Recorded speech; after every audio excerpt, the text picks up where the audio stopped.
طيب حلقة النهاردة بقى احنا منتظرين تليفوناتكم، الأرقام هتطلع حالا على الشاشة.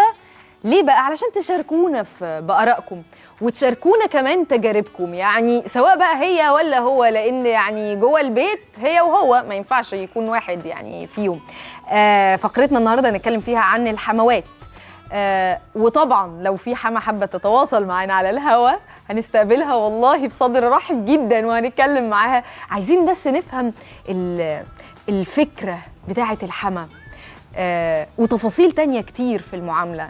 ربما هو ما يكونش فاهم حماته بتفكر ازاي، فنبدأ ننور له يعني بعض الطرق المختلفة في التعامل معاها، او هي ما تكونش عارفة حماتها لما تقوم مثلا تقول جملة رخمتين شويين تبدأ تعملها بشكل مش ده اللي يرضيها هي كزوجة ابنها، تكون تقصد بيها ايه. ما احنا عايزين برضو نفهم. علشان كده النهارده معايا ومنورني في الاستوديو طبعا الدكتور علاء رجب، استشاري العلاقات الزوجيه. برحب بيك يا دكتور. اهلا وسهلا بيك. ومنورانا مدام نفرتيتي، يعني حما كتايتل الاولاني، والتايتل الثاني او العنوان الثاني هي مستشار سابق للامم المتحده. اهلا بيك يا باشمهندسه. اهلا بيك. منورانا. الله يخليك. فكره الحما اختلفت بقى من زمان لدلوقتي. يعني انا بقول 50 سنه فاتت زادت نسبة الطلاق في مصر تقريبا من 7% ل 40%. طبعا نسب الطلاق كتيرة جدا في السنة الأولى، ولما تيجي تسأل لا أصل مشاكل الأهل ده العنوان الكبير، بس لما ننزل تحت شوية هنلاقي الحما. فهل الحما زمان اختلفت عن الحما دلوقتي؟ بالتأكيد طبعا صورة الحما زمان اختلفت دلوقتي، بس خلينا برضو واقعيين شوية. الدراما أسهمت في عمل خيال فكري لدى كل انسان بشكل الحما عامل ازاي. من افلام زمان الحما هي الشخصيه القياديه الشريره اللي دايما جايه على مرات الابن بشكل رهيب جدا، وهي دايما اللي بتختار وهي اللي بتتحكم. اختلفت في التعامل نفسه. طب انا هسألك بقى، يبقى كده الدراما انعكاس للواقع ولا مش انعكاس للواقع؟ لا، ما في يعني لو انعكاس ما هو اهو في حموات. خلينا نتكلم بصراحه شويه. في شخصيات احنا كلنا عندنا عيون، لكن كل واحد نظرته للامور بتختلف، وكلنا عندنا قلوب، وكل قلب واحد نبضاته بتختلف عن التاني. برضو مشاعر واحاسيس كل امراه مختلفه غير التاني. البصمه النفسيه لدى كل امراه مختلفه عن الاخر. في امراه بيبقى ابنها ده كل حاجه، اللي هو ابن امه ده المدلل، اللي هو يا حبيبي النونه ده الشخصيه الاعتماديه، الشخصيه الاعتماديه الاتكاليه بتاع ماما، اللي هو لو ما اتجوز ماما اللي قالت له يا حبيبي اتجوز دي، وماما اللي اختارت له كل حاجه، وماما اللي بيت له الجهاز، عايز كوبي من ماما. الله ينور عليكي. الشخصيه دي ما خلي بالك ايه اللي بيأثر. الشخصيه دي هي اللي بيعيني يعني بناتنا كتير ربنا يكون في عونهم اللي بيعيشوا مع شخصيه زي دي، لان هي مطالبه ان هي مش متجوزه البيه، ده متجوزه هو ومامته. هو لازم ترضي ايه الام الاول، وبعد كده ترضيه هو طلباته ايه. طب انا اسال الباشمهندسه نفرتيتي، هو عيب ان هو يتجوز واحده شبه ماما؟ لا هو مش عيب. هو حتى لما بيجي يتجوز اما تطبخ حاجه وتفكروا باكل ماما تقول لها الله اعمليها زي ماما ما بتعمل، مش عيب يعني. بر الام وان دي امه يعني ست. انما حته اللي هو بيقول عليها الدراما هي فعلا فيها جزء من الواقع، بس احنا دايما بنجيب الواقع الوحش، نقول لك احنا واقعيين. الناس دي موجوده فعلا، بس دايما اللي هي مرات الابن والحما واخته الزوج وابنه الزوج، اللي هي التركيبه اللي بتبقى شويه بعيده عن الزوج والزوجه دي، دايما يطلعوه شرير. انت حما البنات ولا الاولاد؟ للولاد. وانت يعني وبنتي بس يعني في حته مهمه جدا يا دينا عايز اقول لك عليها. ليه دايما بيقول لك ان لما هي يبقى عندها بنت معاملتها مع جوز بنتها بتبقى تحفه وبتعمل له كل حاجه؟ خلي بالك العكس احيانا بيحصل. في حموات طيبين جدا، يعني انا مثلا حماتي دي طيبه، مثلا حماتي بعتبرها زي امي. عليه بس. ايوه عشان بتتفرج عليك انت طب انت حماتك شريره ولا طيبه؟ انت سياسي. لا انت حماتك ايه طيب؟ لا طيبه زي الفل. طيب احنا الله ينور عليكي ما بنجيبش بقى النماذج الايجابيه في الاعلام. يعني سبوت عليه الحما الطيبه او الحما اللي هي بتحسس. يعني هي مثلا الهانم عشان هي فاهمه ومستشاره وعندها تنميه وعندها تدريب، عارفه كويس قوي ان هي جايبه ولدين، فالبنتين بتعتبرهم بناتها عشان عندها بنت. خلي بالك بتفرق. فاللي هتعمله هنا كما تدين تدان. خلي بالك. يعني الحما يعني ثانيه واحده كده، الواحده وهي داخله على جوازه تتاكد ان جوزها يعني او العريس المستقبلي ليه اخوات بنات. لا مش بالضروره تتاكد. مش بيقول لك هيبقوا حموات. تتاكد من شخصيه ساعات ابنها. مش بتفرق. مش بتفرق. انا اسفه يعني انت قلتي ان نسبه الطلاق، وفعلا نسبه الطلاق بقينا اعلى نسبه في العالم، وكل 6 دقائق اظن في حاله طلاق، وكلهم من المتزوجين حديثا. انا هقول لحضرتك ليه، انا شفت نماذج كتير من زمايل ناس مطلقات اللي هم السن الصغير ده. الام والاب يعني انا عايزه اقول لك الحما اللي مش كويسه هي اساسا ام مش كويسه. انا اسفه يعني ما ربتش ولادها التربيه ان هم يطلعوا معتمدين على نفسهم. ساعات العطاء الاوفر ان انا اجيب له كل اللي هو عايزه، بيتعود ان هو على العطاء، انه يجيب لي بيبي بقى بيعيط وانزل للدكتور نص الليل، ايه القرف ده، انا عايزه ابقى انا على طول انا اخد. فالتربيه من الاول للولاد، العروسه او البنت متربيه ان هي الجواز عندها النيش وطقم الكاسات ومش عارفه لبس الايه، انما ما عودتهاش ان دي مسؤوليه، وتبتدي تدربهم على الميزانيه البيت، وادربهم ان الموضوع في حاجه اسمها عطاء. انا عيانه اعمل لي كوبايه شاي، شيل هدومك. في ستات كتير بتشتكي من تربيه الام الغلط للزوج. ايوه يا فندم. وبعد كده ما كل ماشي الام بقى تعمل ايه؟ احنا بنيجي تشتكي تقول لك تحسس ان ابنها ده ملاك كده طاير بجناحين. ابني بيعمل كده، ابني مهمل، ابني بيكلمك بالطريقه دي، مش ممكن، ده انا مربيه احلى تربيه. كل ام بالنسبه لها ابنها حتى لو مخطئ هو الملاك. لقطه ليه بقى؟ هو عريس لقطه. وعريس لقطه، وبتعتبر انه ايه كمان، ده انا كويس قوي ان اديتك ابني. في بعض الستات خلي بالك حموات كده. بس في برضه على الجانب الاخر احنا بنتكلم على الموضوع الحلقه النهارده عشان ما حدش يفهمنا غلط، بنتكلم على الحموات اللي بيهددوا الحياه الزوجيه، صح؟ طبعا. غير الحموات اللي هم كويسين جدا، في ستات حموات كامهات، لان في الاول وفي الاخر الحما دي ايه؟ ما هي ام عندها اولاد وعندها بنات وعندها رجاله، هي لازم تكون عادله ولازم يكون مشاعرها واحاسيسها. انا عايزه اسال باشمهندسه نبيل في سؤال بقى. احساسك ايه لو انت عامله عزومه كده وابنك ومراته مثلا الاثنين، يعني انت عندك ولدين وفي عندك يعني بنتين، مرات ابن، جايين لك البيت، شعورك ايه؟ ايه الشعور اللي بيبقى مسيطر في الوقت ده تحديدا وانت عازماهم؟ انا عازماهم اولا، يعني انا قعدت احلم باليوم ده ان انا ابني يخش عليا بمراته.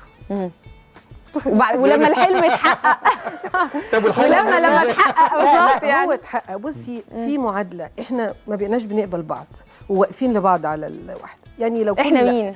احنا بني ادمين بشكل عام. يعني اتقبل حماتي دي جابت لي زوج او جابت لي مراتي، دي مش عامل دليفري هتجيب لي زوجي ومع السلامه اكرمش لها 20 جنيه وتمشي، لا دي ام جابت لي راجل انا وافقت عليه، او جابت لي زوجه هتملى لي البيت وهتحفظ لي بيتي واولادي وكده، فلازم ليها احترام.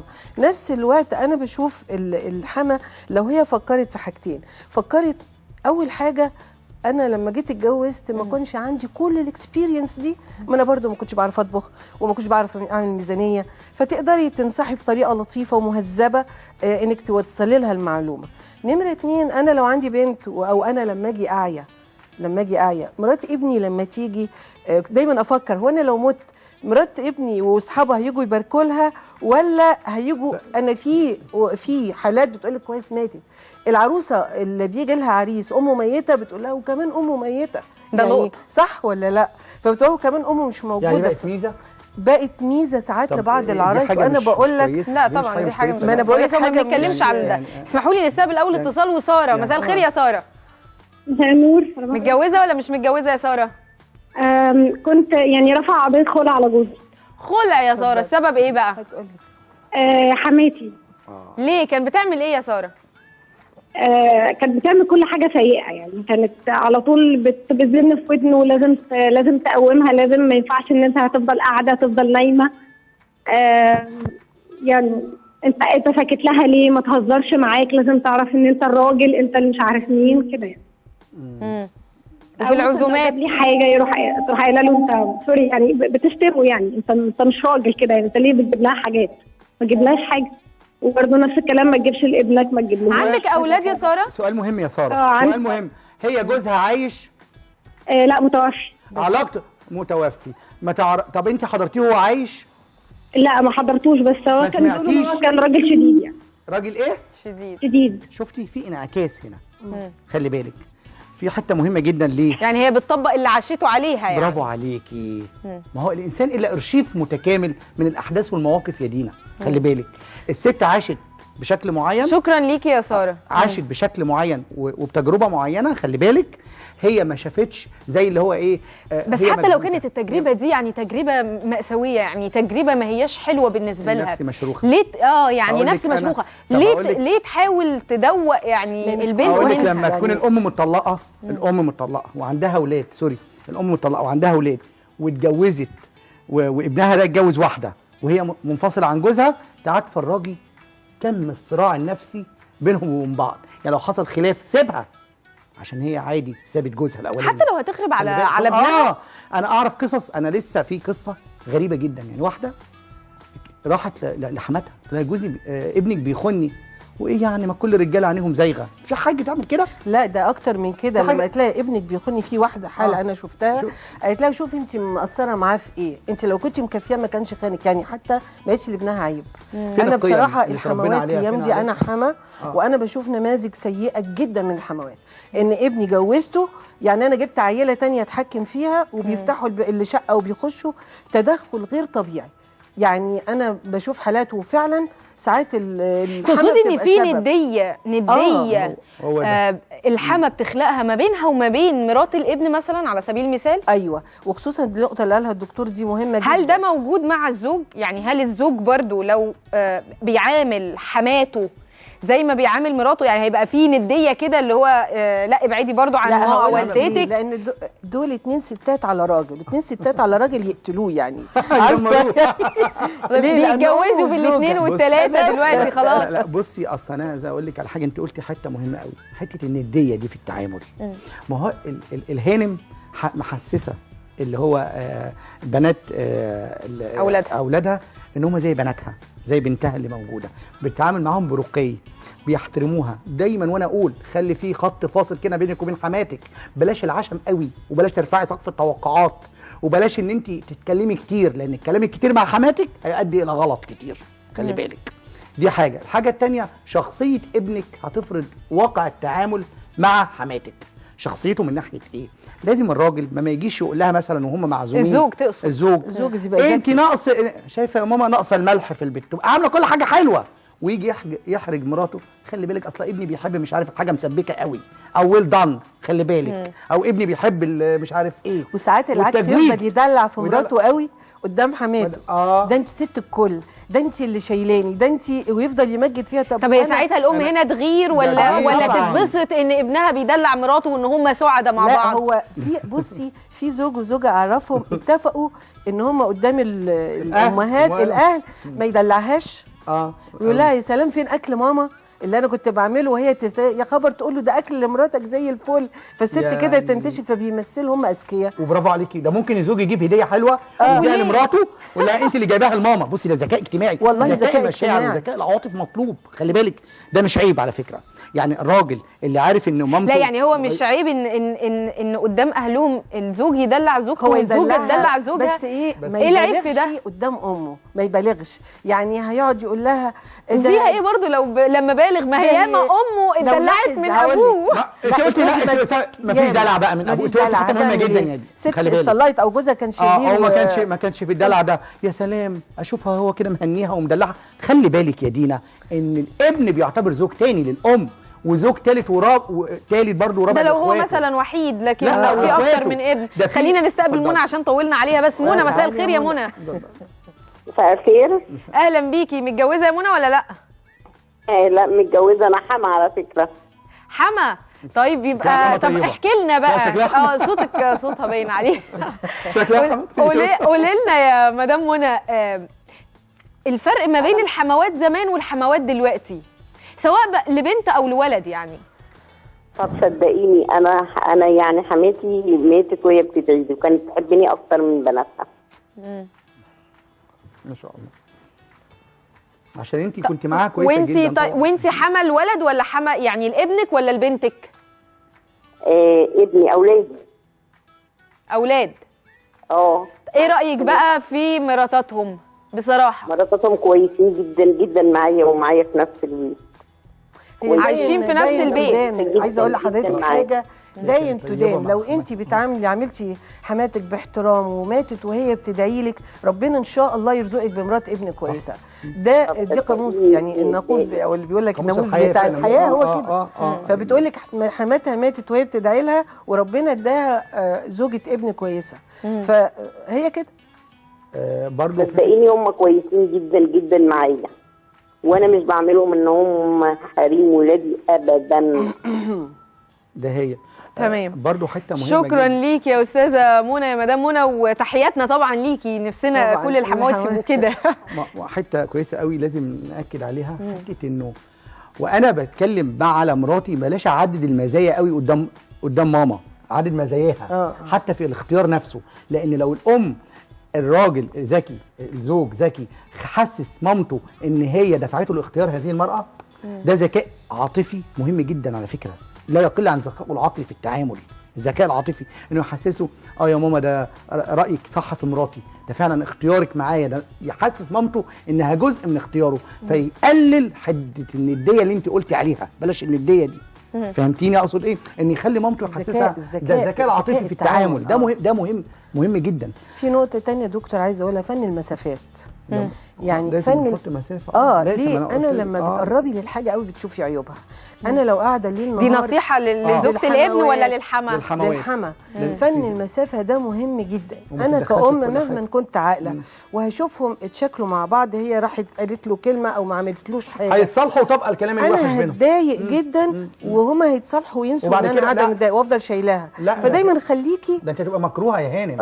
هم هيتصالحوا زي الفل وخارجين يا ماما باي، والماما بتبقى هي الحما الشريره اللي هي المفروض. ما خلي بالك بيحصل لواحده تيجي البنات مسؤولين احيانا، يا ماما ده عمل لي، ده ما بيدينيش فلوس، ده مش عارف عمل معايا ايه. والله انا عايزه اخد الناحيه الثانيه بصراحه يا دكتور، يعني الجانب الثاني هل نفس الصراع موجود؟ يعني زي ما مرات الابن، زي ما الزوج نفسه بيقابل حما شديده وصعبه ومتطفله ومتدخله في حياته، في حموات طبعا كده بنفس النسب ولا مختلفه؟ لا مختلفه بقى، مختلفه من شخصيه البيئه نفسها. في حما لازم تبقى هي مارو منيب بجد بتاع زمان، عارفه كل التفاصيل.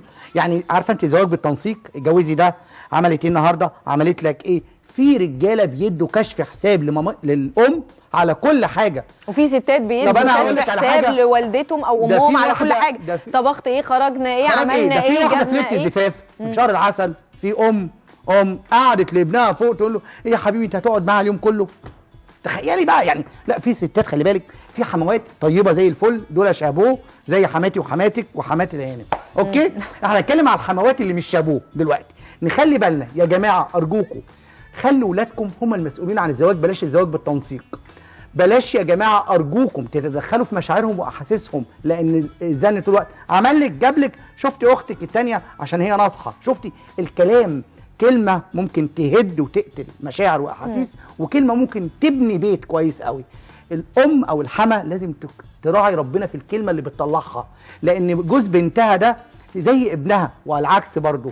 البنت بنت الناس دي هي مش جايه تبقى مهانه وجايه اغسلي واعملي. في بعض الستات بزعل جدا، انا تقول لك انا بروح بيت العيله عندهم كاني شغاله، تقوم تعمل كل حاجه عشان هي مرات الكبير. وخلي بالكم مرات الكبير بتعتبر اكتر واحده بتشيل هم العيله، وبتقابل من اللي انت قلت عليه بقى اللي هو ايه، سوري يعني انت مرات الكبير بقى، الابن الكبير هي اللي مسؤوله عن كل حاجه، بتاخد على دماغها.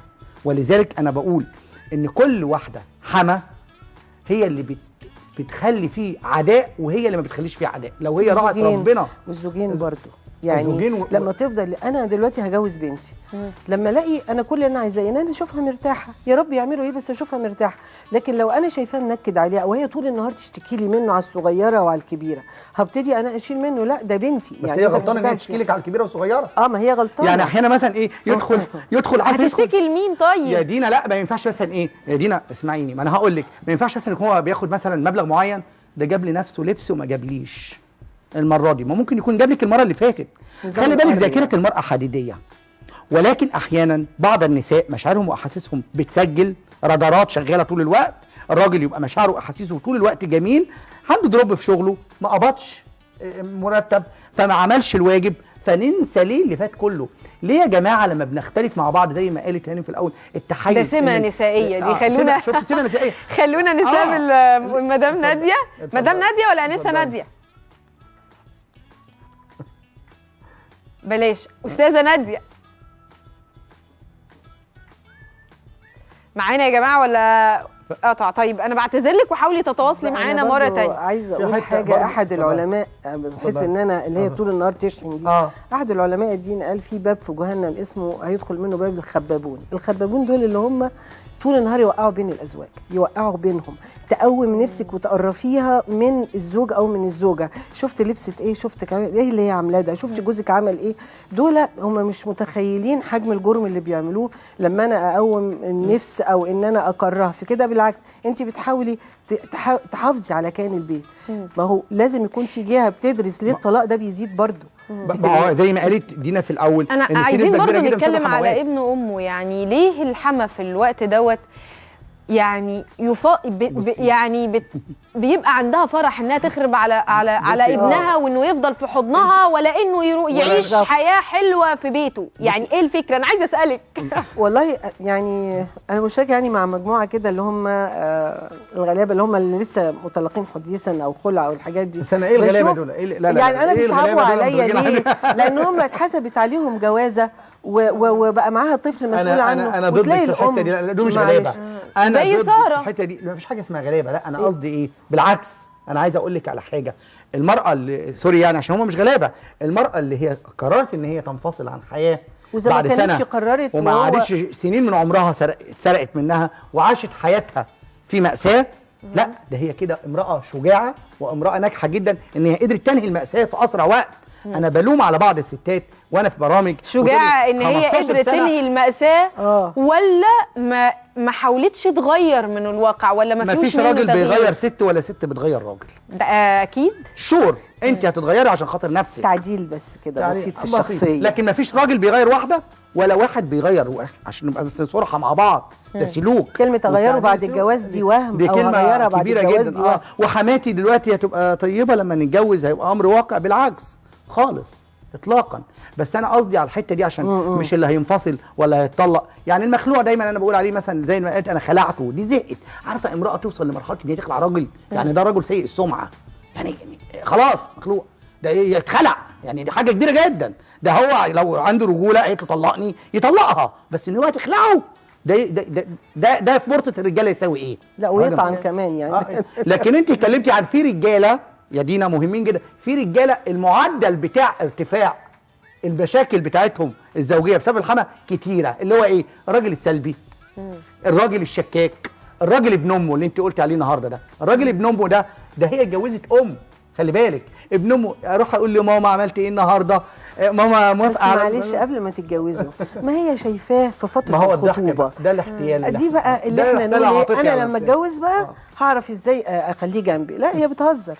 هي شايفاها هي اللي بتنقي كل حاجه وهي اللي بتتدخل في كل حاجه، ما بيعملش خطوه من غيرها. ده يبقى هتتجوز اتنين، هتتجوز راجل وام.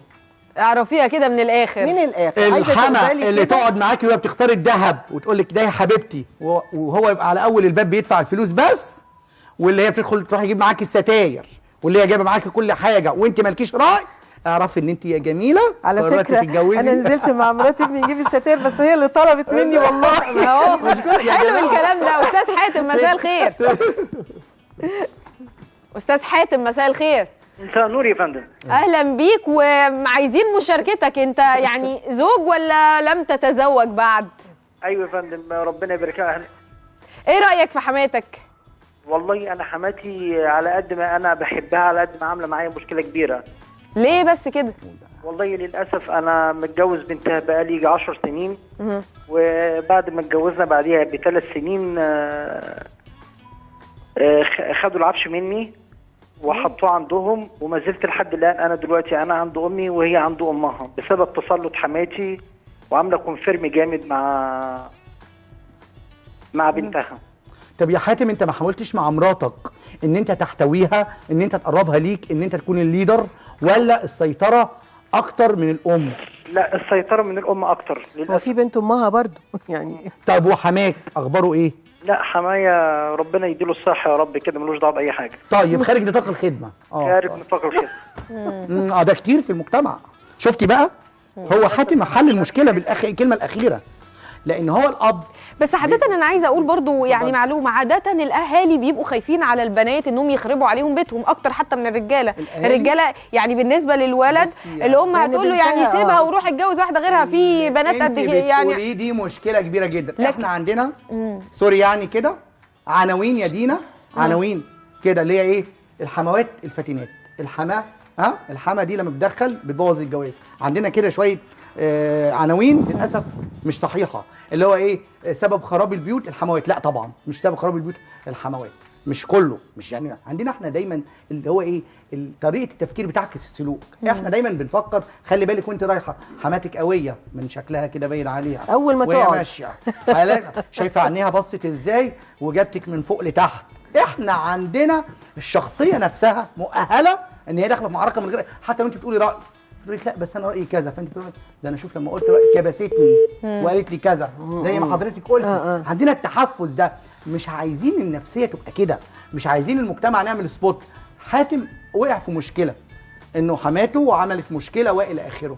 لو هو ال10 سنين عايش مع مراته، 10 سنين مش فتره قليله ابدا يا دينا. 10 سنين يا جماعه، بقى لها كام سنه قاعده هو في ناحيه وهو في ناحيه. يعني خلي بالك انا بستغرب يعني برضو احنا بقينا زي بقول لك الشعب متدين بطبعه. هو انا هبقى مبسوطه وانا بخرب بيت؟ يعني بيت اتخرب واطفال. انت عارفه حضرتك الجيل اللي طالع بالسنجل بير يعني اب او ام لوحدهم، عارفه الجيل ده هيطلع فيه جيل قد ايه معقد او عنده مشاكل بسبب عدم سؤال الاب او عدم وجود الام، بسبب برضو ان حما عايزه تفرز مرات ابنها او العكس. يعني احنا قلنا كده نجيب نعمل حبه مشاهد حلوين كده حلوين يعني نتفرج عليهم نشوف الحموات زمان كانوا عاملين ازاي ونقول كده الجديد بقى يعني الفيرجن الجديد. بس والله في ناس كويسه جدا. التعامل هيبقى عامل ازاي؟ خلونا نروح نتابع ونرجع نكمل باقي حلقتنا. وبشكرك طبعا باشمهندسه نفرتيتي، ويعني سعداء ان في حما بصراحه جميله كده. ونكمل مع بعض بعد الفاصل، خليكم معانا. بنتي شريفه طيب احنا يعني خلاص احنا طلعنا على الهوا على فكره. عمالين بنتكلم على الحموات دلوقتي والتجارب، هتسمعوا كل اللي اتقال ما تقلقوش. انا خايف والله الحموات يتعانوا مننا. لا ازاي؟ احنا بنتكلم عشان نلاقي حل يعني وصيغه للتعامل. على الهوا. ايوه على الهوا. انت ايه مخضوض ليه يا دكتور؟ لا اصل انت ايه يا دينا النهارده يعني احنا عايزين كل الحموات بجد الحلوين يزدادوا جمال. اللي هم احيانا بينسوا صلح بينسوا. لا انا عايزه ارحب الاول بالضيوف اللي انضموا لنا. ريهام الحسيني اهلا بيكي، ولاء يوسف اهلا بيكي يا ولاء، صحفيه طبعا من الاهرام اهلا بيكي. وريهام كانت يعني مش مرحبا بيا يعني عشان راجل، ما انت خلاص كنت معانا في الاول يا سيدي. خلاص اترحب بيك مره، رحب بقى واحنا ماشيين. طب ريهام بقى، حماتك عملت معاكي ايه يا ريهام؟ لا شدت شعرك؟ لا خالص. كسرتي بندق في اول الجواز يا ريهام؟ لا حماتي سبور قوي على فكره. بيفرق من طبقه لطبقه؟ ده سؤال برضو. انا بحسها كده يعني. انا كنت اول ما اتجوزت كنت حابه ان انا اتجوز حد قريب مني في المستوى الاجتماعي عشان ما احسش بالفرق ده. يعني انا بالنسبه لي شخصيا كده. ما تكسرلكيش يعني؟ ما عملتيش اي حاجه؟ لا شعرك اتشد ولا كسرتي بندق؟ انت قبل التسجيل قلتي لي ان حماتك كان ليها سلبيات في الاول. ايوه في اول الجواز، لكن طب ادينا السلبيات، مش تدخلي على الايجابيات على طول يعني. يعني بقى سياسه برضه، لو سياسه برضه. وجوزك يعني طيب يعني يا اما هياخدك على البيت يا اما تروحي مع دينا، يعني مش مشكله. فيعني قولي لي بس بالراحه ايه السلبيات اللي انت كنت شايفاها في اول الجواز؟ لا بصي، في اول الجواز في المشكله ان جوزي اصلا الولد الكبير، بلس عن كده ان حماية مسافر، فانا كنت خايفه من نقطه بقى ان هو طب انا لما يعني هاخده ايه اللي هيحصل؟ هيبقى في دماغها ان انا هاخده منها خلاص بقى مش هتشوفه تاني، وهو بالنسبه لها ان هو الكبير فهو الاب التاني لاخواته. بس الحمد لله ما كانش موجود النظريه دي، لان انا من اول يوم كنت عامله حسابي ان انا لازم ابقى بنت تانيه ليها، مش هبقى مرات ابن خالص. فمن اول يوم الحمد لله. ايه الفرق ما بين مرات الابن وان انت تكوني بنت تانيه ليها؟ ان انا افهمها، احتويها، اعملها زي امي بالظبط. ده منك انت ولا اجبار؟ لا ده مني انا. زي امك ولا احسن من امك كمان؟ لا بصي صراحه يعني لا صراحه انا بتكلم بجد. ليه لان لو اتكلمنا بصراحه وانا بسال ولاء يعني لو مرات الابن عملت يعني حماتها بنفس ما بتعامل امها، ساعات البنت بتبقى متنرفزه، ساعات لا ما بتردش دلوقتي على التليفون لحد ما اخلص، الام هتعذر لكن الحما ما بتعذرش. هي مش حته عذر، هي حته انا عارفه مين، عارفه دي تتعامل ازاي، عارفه طبعها. يعني انا بنتي وتعودت على طبعها، اما مرات ابني دي جديده عليا وانا جديده عليها، فاحنا الاثنين اكيد هناخد وقت وهناخد فتره عبال ما نسيستم الدنيا عامله ازاي. مين اللي بيسيستم، مرات الابن ولا الحما؟ الاثنين، ما ينفعش لو حد واحد سيستم اكيد هيحصل دروب. ونسيتوا الراجل المايسترو. اكيد ده هي بتقول لك الاساسي على فكره، ده المايسترو. بالعكس هو الاساس. الراجل هما الاثنين الستات، مين الاساسي؟ المايسترو اللي بينظم العلاقه دي. هو اللي بيشرح وجهه النظر، هو اللي بيشرح وجهه النظر وبيقربها زعل ابنها على عروسته او مراته وهي بتعامله كويس قوي وهي بتحن عليه وهي بتحبه، هيفرق. نمبر 1. نمبر 2، حست ان ابنها راجل ويعتمد عليه ومسؤول، زي ما ريهام بتقول هنا، واخده بالك، قالت حتى جمله هايله جدا لازم نقف عندها يا دينا. يقول لك انا فكرت اكون مش زوجه لابنها، انا بنت من بناتها. طريقه تفكيرها بتعكس سلوكياتها. نظريه عندنا في علم النفس، طريقه تفكير الانسان بيعكس سلوكياته. دي مش حماتي، دي اللي مش مريم منيب، دي مش هتتكسري، مش قاعده واقفه لي على الواحده، ده اللي لقيت تراب ده. لا ده انا هتبقى ماما، هتقعد احكي معاها. ماما على فكره شيك قوي، ده الذكاء العاطفي. ماما النهارده ابنك ده ممكن حماتها تيجي معاها في حاجات كتير قوي، تمسك تقرص ودان ابنها. انت بتعمل ايه كده مع ريهام؟ انت ليه؟ صح. انا بكلمك واقعيه. انا حماتي بعتبرها زي ماما. ليه بقى؟ هي اصلا بتيجي مراتي، على فكره اسمها ريهام برضه، تيجي تقول لمراتي ايه؟ لا يا ريهام، علاء صح في الحاجات دي. هو ده اللي احنا بنقول عليه يا جماعه. بلاش الكبر قوي في التعامل، ونكون انت زي ما بتحب مشاعرك ما تجرحش حد، هي قررت مشاعرها ما تتجرحش فتقربت بجد بصدق، مش مثلت عليها. وده اللي احنا هنشوف. بس هنكمل ايه السلبيات اللي لقيتيها في حماتك وغيرتيها ازاي. طيب احنا معانا شمس على التليفون. شمس مساء الخير. نور، ازي حضرتك؟ الحمد لله تمام يا شمس. انتي ايه بقى؟ يعني حما ولا مرات ابن؟ ان الحموات دول بجد حسبي الله ونعم الوكيل بكل ليه؟ طب فسري لنا ليه يا شمس. انا عايشه مع حماتي، انا متجوزه لي 18 سنه. انا عندي 32 سنه. اهلي ظلموني، وجيت بعد كده حماتي ظلمتني، ودلوقتي جوزي مدي كل الصلاحيه لحماتي. انا مجرد كوموجينو في البيت، اكنس واروق وانزل عيال المدرسه وشكرا، غير كده ماليش اي وجود في البيت. رديتي ليه بالحياه دي من الاول يا شمس؟ لسه هقول نفس النقطه. رديتي ليه يا ماما بالحياه دي من الاول؟ المرأة التي ترضى الإهانة هتفضل مهانة طول الوقت. ساعات الأهل بيفرضوا عليك إن أنت تعيش العيشة دي. أنا بابا اتجوزني ابن عمي ده 18 سنة بتقول. 18 سنة يا جماعة احنا يعني صغيرة. احنا يدينا هدفنا في البرنامج إن احنا نوعي الناس، صح؟ أنا عايز أقول لكل أنا عشان كده بقول بجد الواحدة بعد ما تخلص دراسة خلاص جوزتي خلاص. طب أنا عايز أسأل سؤال، من أول 18 سنة، من أول ما أنت اتجوزتي وأنت بتتعاملوا كوبيدينو او فازه في البيت؟ لا لما كان حماية عايش لا، كانت حياتي حلوه جدا، كان ليا حياتي الخاصه بيا. بعد حماية ما توفى وحماتي عاشت معانا الحياه اتغيرت وهو راح. ما حاولتيش يا شمس تصلحي العلاقه ما بينك وما بين حماتك؟ تجيبي لها هديه كتير. بس هقول لك حاجه، حماتي من الناس اللي هي بتحب تتكلم عن ناس كتير، يعني ممكن تبقى قاعده مع اختها وتتكلم عليها، ما عندهاش يعني حاجه خاصه بيا، لا ما عندهاش عزيز غالي بمعنى صح. طب في مسافه، ذكاء المسافه بينك وبينها؟ قاعده معايا في نفس البيت ولا قاعده معايا في نفس الشقه، يعني هي اللي ماسكه مصروف البيت، هي اللي بتقول مين يدفع. وهي اللي ماسكه مصروف البيت يا شمس؟ هي اللي ماسكه مصروف البيت ده. هي اللي بتربي الولاد يا شمس؟ دي صعبه. هي اللي بتربي الولاد اكيد. طبعا ده كفايه الولاد، ده كفايه تحكم الام. يعني احنا بنقول لك ربنا يكون في عونك يا شمس، والله من قلبنا. بقول لهم لو مش حرام الواحد يموت نفسه والله العظيم اعملها، انا تعبت. لا لا لا لا لا يا شمس، ما توصلش لكده. احنا بنهزر بنتكلم، بس ما توصلش ان انت يعني تموتي نفسك. يا دكتور علاء تدخل بقى، ولا تتعامل ازاي؟ يعني هل هينفع تحط نقط كده وحدود ما بينها وما بين حماتها؟ يعني ممكن يا شمس. بصي بس خلينا قبل ما نرد عليها ناخد معانا مين؟ مدام ايمان من السعوديه. مساء الخير يا مدام ايمان.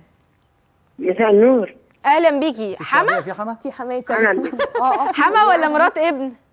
لا حما. لا حمات ريهام معاكم على الهوا. حمات ريهام ده بتشكر فيكي جدا. عايزين نشكر فيك.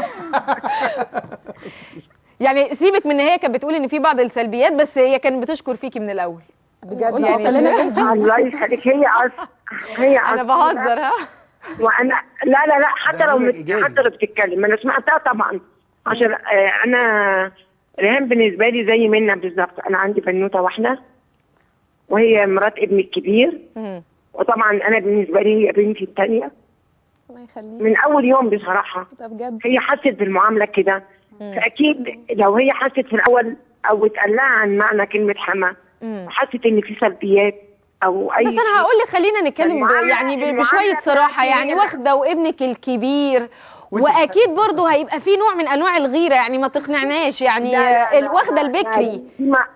لا دي مرفوضه من عندي. الغيره ديت شيء مستحيل طبعا. هغير من بنتي، خلي بالك صعب ان اغير من بنتي. حموات زي مامت صعب ان انا اغير من بنتي طبعا. اكيد التاني مراته مش هتبقى غاليه زي ريهام. يعني الام بتحب لبنتها الخير، فاكيد اللي هحبه لمنى هحبه لريهام.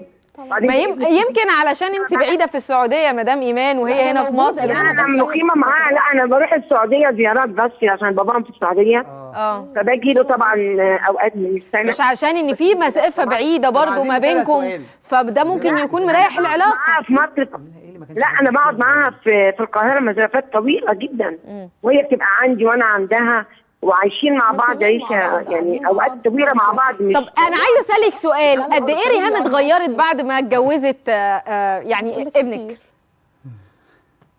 لا ريهام يعني هما الاثنين طبعا يعني ازاي اتغيرت للاحسن؟ كانت بتعمل ايه وبعدين اتغيرت للاحسن؟ يعني هي غيرت من ابني وابني غير منها بس للاحسن. زي ايه مثلا؟ كان في ايه وهي غيرت بقت افضل؟ عايزين نتعلم منها. يعني يعني زي ايه مثلا؟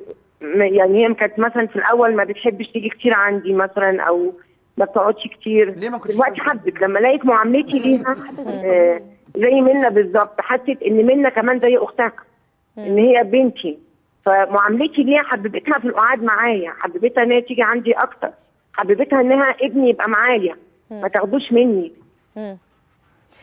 أنا بشكرك شكرا جزيلا، وتحياتنا طبعا ليكي على العلاقة الطيبة بريهام. وهسأل ولاء، إيه كانت مشاكلك مع حماتك؟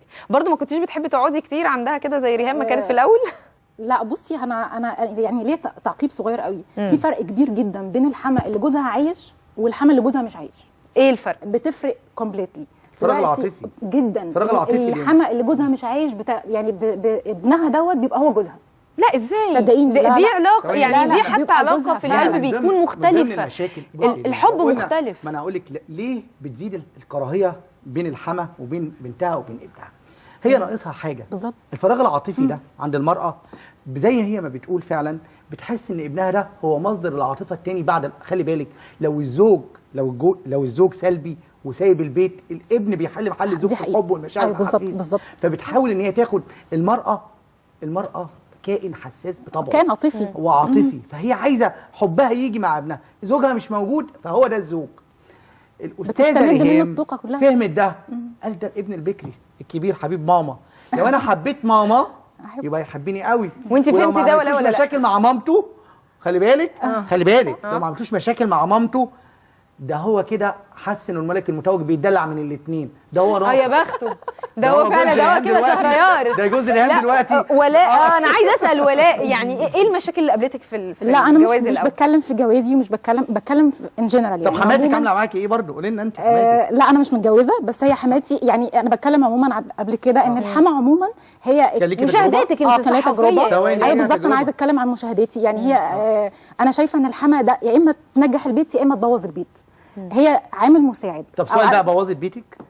شويه بنسبه بكام في المية في الانفصال؟ مش الانفصال، هي في التربيه. انا بتكلم عموما يا جماعه، مش برافو عليكي. في التربيه حلوة. يعني هي خدت التربيه في التربيه.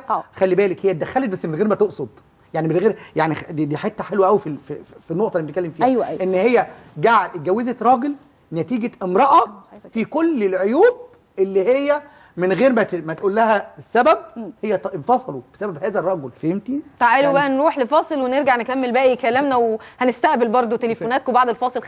خلوكوا كلكم بقى ستات ورجاله هي وهو مستنيينا. يعني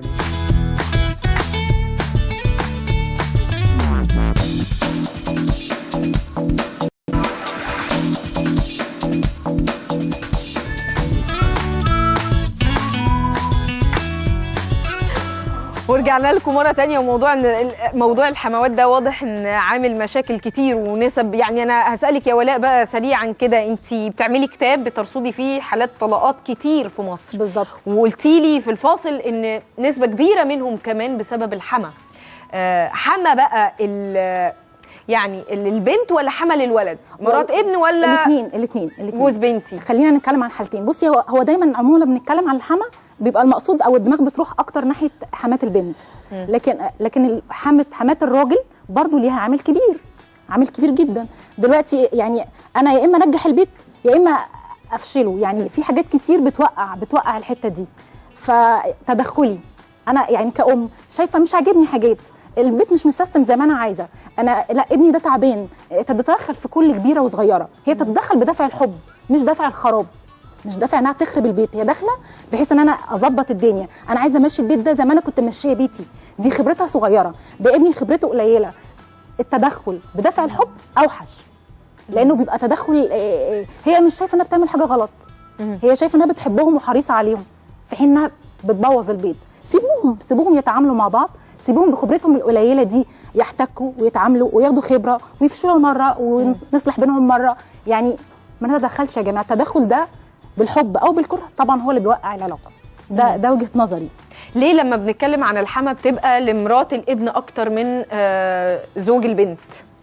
عشان هي بتحس ان هي قويه قوي، ان ابنها هو اللي ماسك الزمام.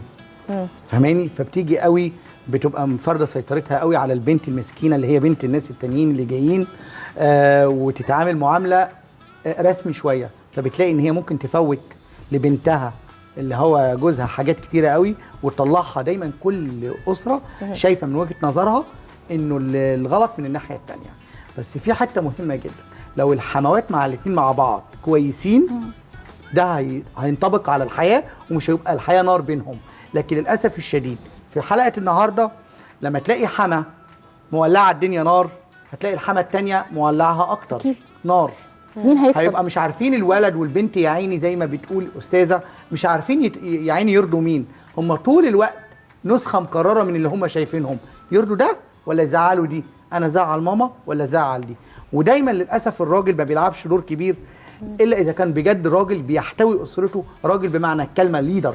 لانه شفتي التليفونات جايه انه بعد ما مات حمايه حصلت المشكله، لانه بدات الست تفرض سيطرتها بشكل. يعني احنا دايما كخبراء في العلاقه الزوجيه بنقول دايما سيب الزوج والزوجه يعيشوا التجربه مع بعض. بالظبط.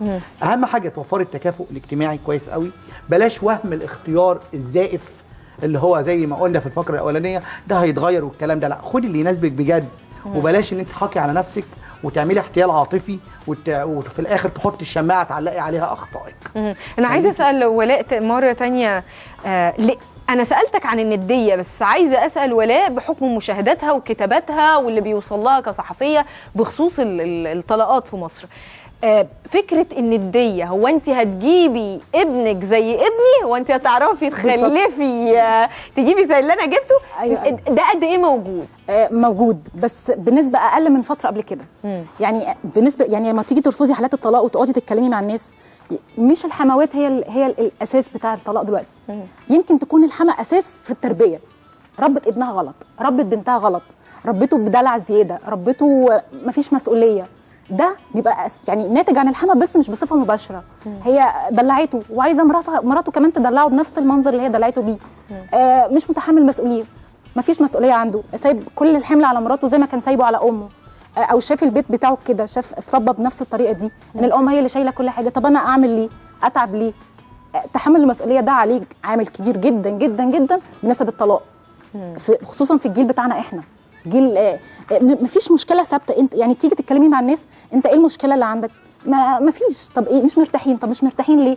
صفات مختلفه، طباع غريبه، خناقات صغيره على مسافات زمنيه طويله، تدخل خلي بالك من تدخل الاهل، وفي حته خطيره جدا، نوع من الجمود في العلاقه نفسها. مش الجمود وكمان وبس، كمان المهاترات اللي بتحصل على مواقع التواصل الاجتماعي، ان واحده توصل لواحده، ده بعد اخر، ان واحده تروح عامله نكته عن الحما، وواحده تقول ربنا المنتقم حسبي الله ونعم الوكيل بعد ما رجعت من بيت حماتها، ولا الكلام اللي هو بتردش عليها في التليفون. في مهاترات زودت بقى شعللت بقى، بقناش نعالج، بقت اللي عندها مشاعر واحاسيس كان زمان بتكتم، لا دلوقتي عندها فيسبوك بتاعها، ده فيسبوك مواقع الانشقاق الاجتماعي، مواقع الانشقاق الاجتماعي، فتروح مش التواصل الاساسي، تقول لك وحصل معايا كذا، وتنشر حكايات عن الكلام والمقارنه يا دكتور، المقارنه جامده جدا، احنا كلنا بنقارن، هو انا جوزي عمل معايا كده، هو انا جوزي افتكرني في عيد ميلادي، هو انا جوزي افتكرني في الفالنتاين، احنا جيل اتعلمنا بروح عيد الام اجيب هديتين، انا الجيل بتاع ده هديه لامي وهديه لحماتي، وانبدل انا اروح ادي لمامتي وادي لمامتي. احنا الجيل ده الاحترام، الاخلاق اللي ما بقتش موجوده في نطاق الاسره. انت عودتي طفل صغير على السلبيه، وان ما ياخدش باله من اخته ولا يحترمها، وهي في التربيه بتاعتها بشغاله خدامه في البيت تعمل لك كل حاجه، لما هتكبر هتبقى كده وهتعامل مراتك كده. لكن انت حنين على اختك، اتربيت، شفت اب بيطبطب على مامته، شفته بيوطي صوته وهما بيتكلموا، شفتوا بيحترموا بعض. فين الاحترام والاخلاق داخل الاسره زي زمان ودلوقتي؟ خلي بالك ده مهم، ده تحطي عليه كذا شرط. احنا محتاجين بجد نرجع، محتاجين بجد للايجابيات. ريهام، وانت بتشتغلي يا ريهام كنت بتودي الولاد فين؟ لا انا كنت بشتغل قبل ما اتجوز ولسه ما فيش بيبيهات. لسه ما فيش بيبيهات. طيب انا يعني هو سؤال دايما بيسأل فيه عن الحموات خصوصا لما الزوجه بتشتغل، سواء كانت مرات الابن او حتى يعني على الناحيه الثانيه المقابله، لما بتيجي تودي ولادها مثلا الفترة الأولانية الولاد لسه بيبيهات، يعني بتوديهم ليه عند أمها، ما بتوديهمش ليه عند حماتها؟ نعم لا بتودي، لا انا شايفه انها بتودي. كام في المية؟ ثواني، لا بتودي، موجوده. كام في المية بتودي عند حماتها؟ بتودي عند حماتها. لا ده اول كلمه بتتقال، اول كلمه بتتقال. انت بتقولي على نموذج، انا بقول لك على حصر. انا شايف مشاكل، انه انا شايف مشاكل من خلال عندي الاستشارات، ان هي على عينيها وقلبها ابن بنتها، تشيله وتاكله لكن بس ابن في ستات على فكره، لا بس في ستات ليه مع ان ده ابن ابنها يعني؟ لا ما انا عايز اقول لك على حاجه، ما هو ابنها، بس هي مش هتقوم بكل الطلبات، هي مش عايزه تدلع مرات الابن، هي مش عايزه تدلع مرات الابن. مرات الابن اتصرفي تشتغلي ليه؟ ما تودي حضانه، مع ان لو جيتي في الحته ان هي ده ابنك، يعني بيقولوا يعز الولد ولد الولد، يعني المفروض ده ولد ولدك، ابن ابنك، يعني المفروض انت اللي تحتضنيه، خصوصا في فتره اللي هي ما قبل الحضانه. لازم يعني لو هي خاصه وهي ظروفها تسمح انها قاعده وفاضيه وقريبه، ليه ما تاخدش؟ يعني هو فعلا في ستات على فكره ما بترضاش، بتقول لك لا انا احس ان انا مطمنه مع مامتي اكتر. في فكره الاطمئنان دي نابعه من مين؟ من الام، من الحما يعني. خلي بالك صحيح ولا البنت نفسها ما لهاش علاقه بالحما، هي حسب الراحه بينهم، حسب الراحه بينهم بجد صدقيني، لان انا شفت فعلا نماذج كتير الحما بتشيل، وشفتها الحما بتشيل. الحما بتشيل، بس دي نماذج قليله، الحما بتشيل من النوادر يا ولاد. يعني انت بتقولي كلمه حلو ايجابيه حلوه، بس اللي انا عايزه اقوله ان المهم هم يعني قلوبهم تبقى من جوه صافيه. دي بشكرك ولاء، وبشكرك طبعا يا ريهام ودكتور علاء، طبعا بشكركم، واتمنى ان احنا يعني نكون اتكلمنا بصراحه يعني بزياده عن اللزوم، بس علشان ندي رسائل حقيقي سواء لزوجة الابن أو للحما على الناحيتين، حما للزوج البنت أو حما لمرات الابن. محتاجين يعني رسائل دي نتمنى إنها تكون وصلت لهم، علشان حما ولا حمى؟ برضو السؤال ده سألته على فكرة قبل كده، قال لي الحما حما ولا حمى؟ على حسب نيتك. حسب النية، حسب التعامل. الحمد لله. طيب لسه مكملين معاكم فيا، ومساء الخير يا ليلى. مساء الخير يا حبيبتي. عامله ايه يا ليلى؟ الحمد لله، موضوع مهم جدا. ايه رايك؟ لا حماتك كانت عامله معاكي ايه يا ليلى؟ لا كانت عامله كل خير بصراحه. كل خير. كل خير، بوجه لها تحيه طبعا ما دام احنا على ده كفايه الرد نفسه. صح كده وصلت رساله حلوه قوي. طبعا طبعا برحب بيكم مره ثانيه معانا، وبرحب بمشاهدين اللي بيتابعونا